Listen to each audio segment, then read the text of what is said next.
The e-publishing world is growing at an impressive rate and is expected to continue. For authors, this means ebooks and audiobooks, which is why today I want to talk about how to voice your own audiobook. These tips come from Stewart Storrar, who is a writer for Voquette magazine, which deals with all things audiobook voice narration, and he's also a fiction author. When it comes to narrating your own audiobook, it's important that you actually train to do this. You don't just pick up your book and read it. Audiobooks are expected to be high quality, and most audiobook retailers will not carry your audiobook if it doesn't meet their standards. So you're going to have to train your voice and get the right equipment. That's what we're going to talk about today. And if you hang on until the end of this video, I'll share how you can get a free timeline of a book, which will help you figure out when you should start thinking about your audiobook. This is Ignited Ink Writing, a channel dedicated to helping authors like you transform your writing so it lingers with your readers, because writing that lingers gets remembered and recommended to others. I'm Caitlin Burvey, editor and author. Let's start with training your voice. You're going to need to prepare your voice by practicing before you even record a single word. There are a handful of things to consider, but first, think about your vocal endurance. How long can you read or speak for before your voice starts to get all funny? It starts to get that vocal fry, doesn't sound as good. Make sure you're working on your vocal endurance as well as these other 4 points. First, you want to think about your accent. Do you have one? Is it thick? Is it an accent that other areas of the world struggle with? For example, Scottish accents can be very difficult for other English speakers to understand. You might have to actually change the way you speak in order to narrate your audiobook effectively. This is not easy to do and might require a coach. Next, think about clarity. Accent plays a part in this as well, but so does your unique way of pronouncing words and how tired your voice is. The tireder your voice is, the less clear you will become, which is why it is important for you to know how long you can read before you start to lose that clarity. Audiobook listeners don't like to be confused because they can't understand you, so you need to make sure that you have that clarity. To improve your clarity, think about your vowels in particular. How do you pronounce the vowels of your words? Don't draw them out with something like a southern drawl. That can negatively impact your clarity.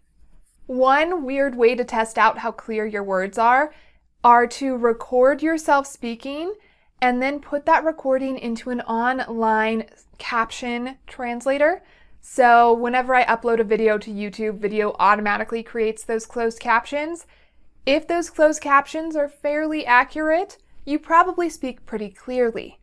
If those closed captions are way off, you're probably not speaking that clearly. TikTok's caption feature is another good way to check that out. It's not going to be perfect for anyone, but it'll give you an idea of how clear you are at speaking. Next, you want to think about your delivery style. This has a lot to do with your genre. It also has to do with your personality and how you speak. For example, if you are reading something that's nonfiction, like a business book or an e-learning pamphlet, you want to make sure that you speak in a clear, authoritative, somewhat eloquent voice. You're expected to sound like you know what you're talking about. If you're writing fiction, it's a bit more of a performance. If you're writing something like horror, you might speak in a deeper pitch. You might have a more ominous tone to your voice to mimic the tone of the story. If you're writing romance, you might speak at a slightly higher pitch or more of a neutral tone to mimic that feel-good story. Of course, this is going to change depending on the scene, but overall, you're going to have a different pitch and tone depending on what you're reading. Also, if you're reading fiction and plan on doing character voices, you might write down the different ways you adjust your voice to fit each character so you can maintain that consistency throughout your book. And finally, you want to think about your pacing. How quickly do you read? In general, most narrators read at about 125 to 150 words a minute. You can figure out how fast you read by timing yourself. Overall, you want to make sure that you're maintaining that clarity again. If you read too fast, it starts to sound like a mumble. If you read too slow, it's frustrating to listen to. And again, think about the genre and what you're reading. If you're reading e-learning materials, you might speak more slowly to give your listeners time to absorb that information. If you're reading an action scene, you might speak a bit quicker to mimic the fast pace of the story. But overall, make sure that it is easy to understand your pace and that it's not frustrating for your listeners. There are a whole bunch of other things we could talk about related to your voice, but those are the main ones. Make sure you have the vocal endurance you need. Think about your accent, your clarity, your delivery style, and your pace. Next, I want to talk about making your audiobook.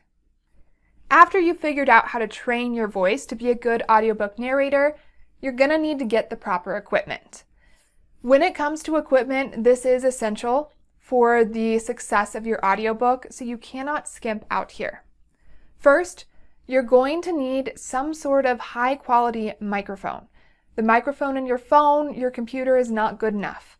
The little microphone that's attached to your earbuds is not good enough. Invest in a high-quality USB microphone, or Stewart Storrar recommends that you do a condenser microphone, which is even a step up from that USB drive one. It really depends on how much you're willing to invest and whether you're a one and done type of person or if you plan to keep on doing this. Then you're going to need some high quality headphones. You're going to use these while you're reading so that you don't pick up your voice coming through the computer. And for editing, you need to be able to hear everything that's happening in there, so you need higher quality headphones than you might use on a regular basis. You're also going to want a pop filter. That's the little circular disc-like mesh thing that you see over microphones. That helps with the clarity and it eliminates clicks, popping peas, things like that that might happen when you are reading. You're also going to need a recording studio. You could rent this out, that's going to be more expensive, or you can soundproof a room in your house. I used my walk-in closet. If you're going to do this the cheap way, you need to have blankets, pillows placed strategically so that they're going to eliminate echoes and the sound bouncing around the room. That's why something like a walk-in closet is a good starting place. You already have it filled with clothes to absorb that sound. You can also buy soundproofing foam sheets. I will warn you, these can get pricey quick, but they work really well. If you plan on recording more than just one audiobook, maybe you want to do other people's or you have a whole series, you might invest in more for your soundproofing than someone who, again, is a one and done person.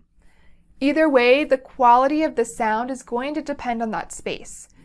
You also want to make sure that you're not going to pick up any street noises, your sprinkler system, your air conditioner, things like that.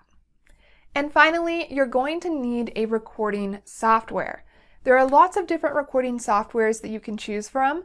The most popular free version is Audacity.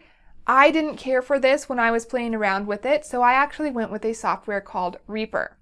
However, Stewart Storrar says that the two best ones out there are Pro Tools and Adobe Auditions. Also, make sure that you have a computer that can run the software and record. So in summary, the equipment you need is a microphone, high quality, with a pop filter, high quality headphones, a computer, a soundproofed room, and software. Once you have all of these things, you're ready to start recording. Now, you might record your audiobook and decide, I do not want to have to do this editing and mastering stuff. You might try out the software and just be like, nope, this is not for me. In that case, you can outsource that part of your audiobook production. It will be more expensive than if you just buy all of the equipment and do it yourself, of course. But if you're not very tech savvy, I would recommend doing this. It can also be time consuming, so be ready for that. If you decide to edit and master yourself, there are lots of tutorials online. Look for ones that specifically talk about the software you are using.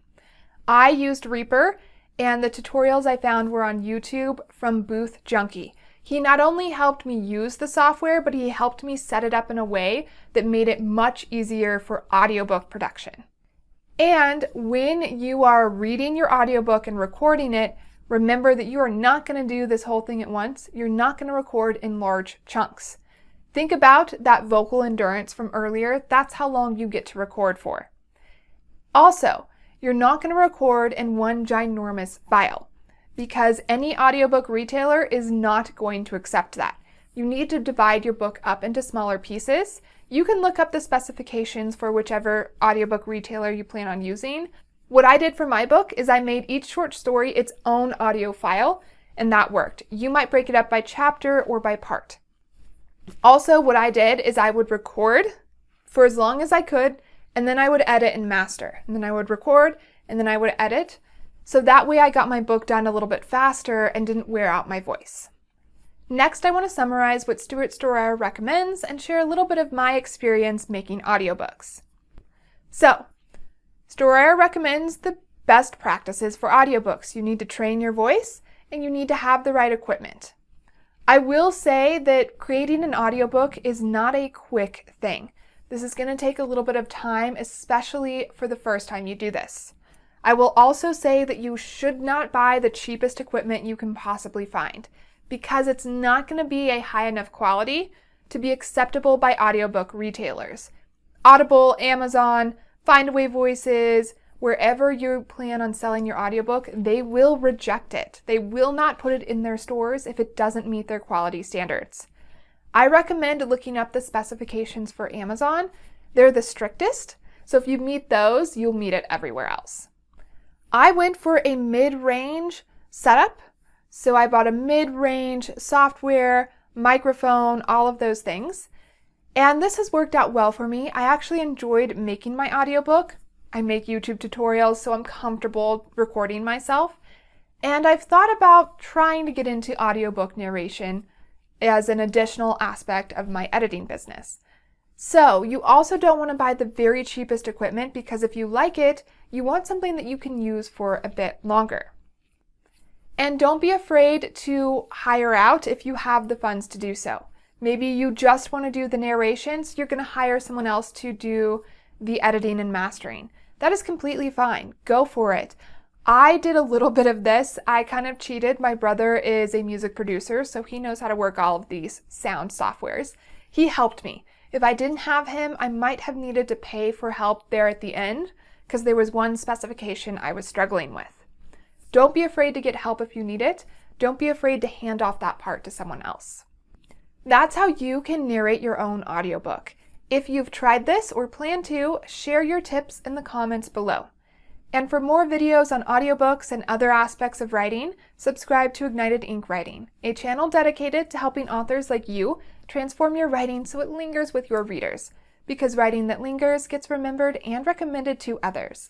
I'm Caitlin Burvey, editor and author. To find out more about me, go to www.ignitedinkwriting.com. There you will find a timeline of a book, which will let you know when you should start thinking about this and working on your audiobook. And if you want to check out my audiobook, go to caitlinburvey.com. Look at When Magic Calls, a collection of modern fairy tales. You will also find my audiobook most places audiobooks are sold, including Audible. Those retailers also have the sound sample if you just want to listen to a little bit. And now it's your turn to train your voice for vocal endurance, for clarity, accent, delivery style, and pacing, and to get the proper equipment to create a quality audiobook and ignite your ink.